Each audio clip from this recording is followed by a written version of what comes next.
What's up, guys? Brianna here. How are you doing?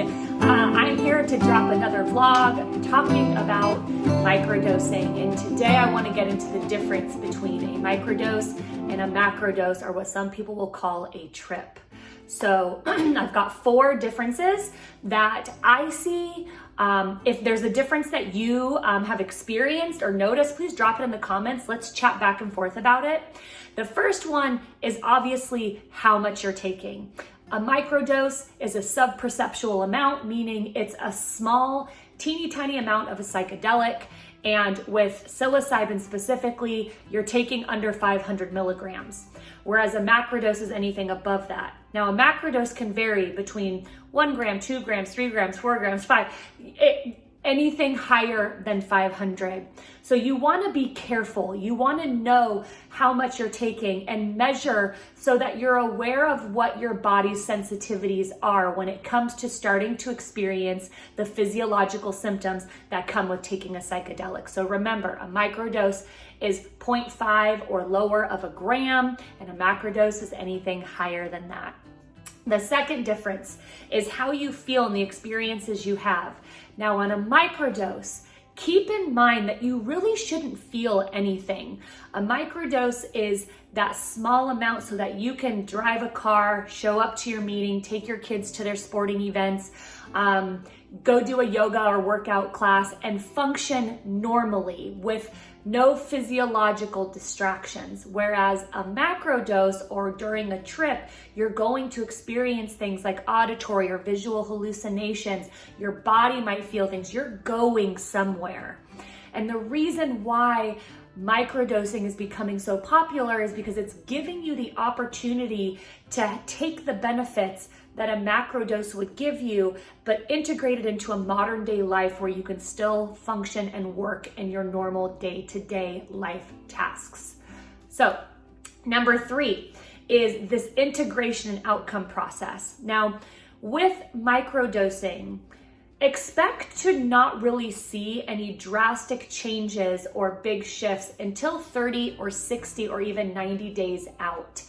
For me, as someone who's been microdosing for over 5 years now, I will tell you that when I look back, I'm just now in the last probably year and a half or so seeing the significant pattern changes where I'm not getting caught in those same old loops, especially as an anxious survivor. So know that on a microdose, you're still getting those benefits of a macrodose, but those benefits aren't going to be experienced for a little bit longer. So you've got to be patient with your protocol.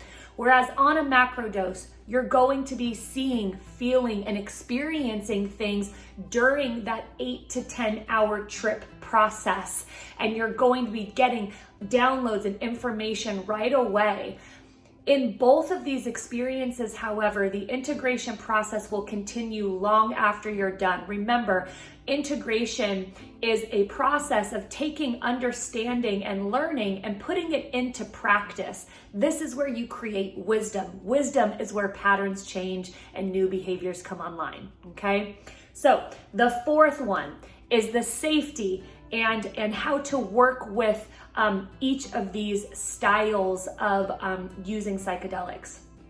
In a microdose, there are always going to be safety concerns no matter what. You're using a substance, we don't know how it's going to react with your body, so keep in mind, slow and steady, low doses first is always a best practice. And obviously, I always recommend to use a guide, a coach, or a therapist to walk alongside you during this time so that you can receive the most optimal experience out of that protocol journey. As far as a macrodose goes, I am of the belief of using this as a pure healing tool. And I, again, believe that part of healing involves bringing somebody else in to help deepen your experience where you cannot take you. So as a safety measure with a macrodose, make sure you have a guide or a friend or somebody to be with you so that when you are going through this experience, you have the support, you have the safety measures in place. Set and setting are going to be key no matter what. Being intentional with what you're wanting to experience is going to be just as valuable too. So out of these 4 differences, What else are you seeing? I would love to hear more. If you are enjoying this information, please subscribe, please share, and please like these videos so that more people like you can see them and I can get in front of more people to teach and guide in a way that I feel is coming from a relatable and easily accessible way. So have a good one.